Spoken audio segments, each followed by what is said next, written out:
अगर आपके नाम म्यूटेशन है या अन्य किसी व्यक्ति के नाम म्यूटेशन है और आपके पास रजिस्ट्री है, तो एक चीज़ आप ध्यान में रखिए कि म्यूटेशन एंट्री यानी कि दाखिल खारिज एंट्री किसी भी व्यक्ति के पक्ष में अधिकार, स्वामित्व अधिकार या सरोकार प्रदान नहीं करती। यानी कि दाखिल खारिज है तो उसे मालिकाना हक नहीं है, उसका स्वामित्व अधिकार उसे प्रदान नहीं है। अब मैं आपको बताऊंगा पूरा इसका आदेश, वो भी विवरण में आपको दूंगा, ठीक है। और देखिए, अगर आप कोई बेहतर कानूनी सलाह लेना चाहते हैं ना, तो कॉन्टैक्ट नंबर हमारा वीडियो के डिस्क्रिप्शन में मेंशन किया गया। देखिए साथियों, क्या होता है कि दाखिल खारिज से संबंधित कई लोग परेशान होते हैं कि सर हमारा दाखिल खारिज नहीं हुआ, कि सर दाखिल खारिज उसके नाम हो गया, ठीक है। देखिए, अगर आपने कोई प्लॉट खरीदा है, रजिस्ट्री करवा ली है, दाखिल खारिज नहीं हुआ, तो बहुत ज़्यादा टेंशन लेने की आपको जरूरत नहीं, क्योंकि इसके लिए आपको registry property transfer act section 54 पढ़ना चाहिए। स्पष्ट मेंशन करता है कि रजिस्ट्री से सारे अधिकार स्वामित्व हो जाते हैं, सारे अधिकार स्वामित्व ट्रांसफर हो जाते हैं, सेक्शन 54 कह रहा है, ठीक है। दूसरी बात, ये आप आदेश देख सकते हैं, इसमें लिखा है म्यूटेशन एंट्री किसी व्यक्ति के पक्ष में कोई हित, सरोकार और मान लीजिए मालिकाना प्रदान नहीं करती है। तो दाखिल खारिज उसके नाम है तो कोई बहुत बड़ा इशू नहीं है, लेकिन मैं कहूँगा दाखिल खारिज अपने नाम भी करवा लीजिएगा, ठीक। चलिए अब आदेश देख लेते हैं, उसके बारे में हम आपसे विस्तार में बात करेंगे, ठीक है जी। Justice MR. शाह और जस्टिस अनिरुद्ध बोस की बेंच ने कहा, यदि टाइटल संबंधी स्वामित्व अधिकार से संबंधित कोई विवाद है, टाइटल संबंधी कि भाई ये जमीन एक्स कह रहा है कि ए कह रहा है कि मेरी है, बी कह रहा है मेरी, एक्स कह रहा है रजिस्ट्री है, बी कह रहा है हमारा, दाखिल खारिज है, ठीक है। तो म्यूटेशन प्रविष्टि की मांग की जाती है, वास्तव में ये देखा जाता है दाखिल खारिज किसके नाम है। तो जो पक्ष वसीयत के आधार पर स्वामित्व अधिकार का दावा कर रहा है, देखिए इसमें वसीयत का जिक्र किया गया, वसीयत या रजिस्ट्री कोई भी डीड हो उसके आधार पर दावा कर रहा है, तो उसे उपयुक्त सिविल कोर्ट की अदालत में आना चाहिए, दरवाजा खटखटाना होता है और उसके अधिकारों को स्पष्ट करना होता है। उसके बाद ही सिविल कोर्ट सक्षम निर्णय के आधार पर म्यूटेशन एंट्री, दाखिल खारिज एंट्री की जानी चाहिए। यानी कि ए कह रहा भाई ये हमारा है, बी कह रहा हमारा है, तो दोनों जाइए सिविल कोर्ट और सिविल कोर्ट डिसाइड करेगा ये जमीन ए की है कि बी की है। जब डिसाइड कर दे कि ये जमीन ए की है रजिस्ट्री के आधार पे, तो आप ये आए तहसील में और तहसील से म्यूटेशन यहाँ पे करवा के ले जाए, ठीक है।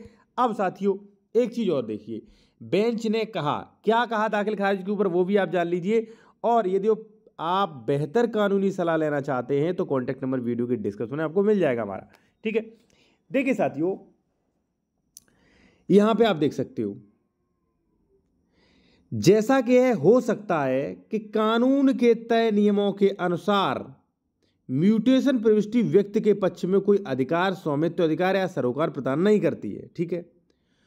राजस्व रिकॉर्ड में म्यूटेशन प्रविष्टि केवल वित्तीय उद्देश्य के लिए, वास्तव में जो खसरा खतौनी आपके इत्यादि होते हैं ना, उनमें म्यूटेशन एंट्री जो दाखिल खारिज की एंट्री केवल लगान, वित्तीय यानी कि लगान के लिए, जो लगान उस पर खुला होता है ना, उसके लिए होती है केवल, ठीक है। एक चीज़ मैं साथियों आपसे और कहना चाहूँगा, यहीं पे आपको बता दूं कि अगर आप चाहते हैं कि आपको स्पेशल वीडियो मिले, कुछ स्पेशल मिले, ठीक है ना, जिसमें वीडियोस में आदेश का पूरा डिस्क्रिप्शन हो, किस में आदेश दिया गया पूरा आपको डिस्क्रिप्शन मिले, कमेंट्स का रिप्लाई मिले, नए कानूनी अपडेट्स मिले, संडे को आप लाइव चैट कर पाएँ, तो आप हमारे चैनल को भी ज्वाइन कर सकते हैं, मात्र आप 89 रुपीज़ में, ठीक है। और बहुत सारे आपको फायदे हो जाएंगे, ठीक है जी।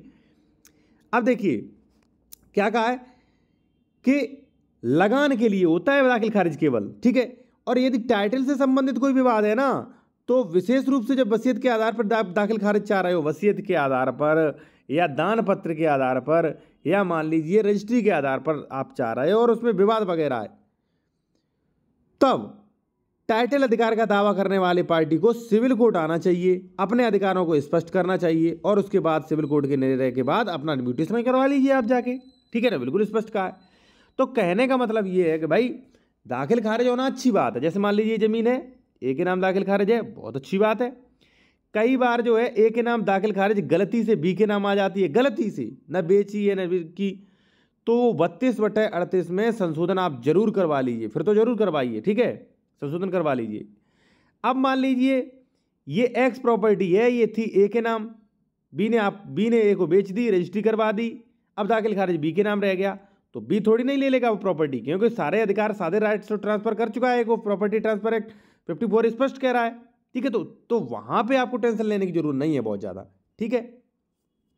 अब यहां देखिए साथियों, यहां क्या कहा कोर्ट ने, आगे देखिए क्या कहा, राजस्व रिकॉर्ड या जमानतबंदी प्रविष्टि केवल वित्तीय उद्देश्य के लिए होता है, अर्थात भू राजस्व का भुगतान लगाने के लिए ऐसी प्रविष्टि के आधार पर कोई स्वामित्व अधिकार प्रदान नहीं किया जा सकता है। और जहां तक संपत्ति के शीर्षक का संबंध है, यदि केवल सक्षम सिविल जो न्यायालय है वो ही तय कर सकता है। टाइटल का अधिकार केवल सिविल कोर्ट को है। मैं एक चीज़ आपको यहाँ पे और ऐड कर दूँ कि भाई आपका खतौनी पे नाम वगैरह है, आपका कोई टाइटल संबंधी विवाद है, तो एसडीएम आपको वहां से नहीं हटाएगा। एसडीएम टाइटल डिसाइड नहीं कर सकता, ना डीएम टाइटल डिसाइड करेगा। आपका टाइटल डिसाइड करेगा केवल सिविल कोर्ट, ठीक है ना। तो आप किसी के बहकावे में ना आए, ठीक है ना, या कोई दुरुपयोग कर रहा है तो वो ना आए।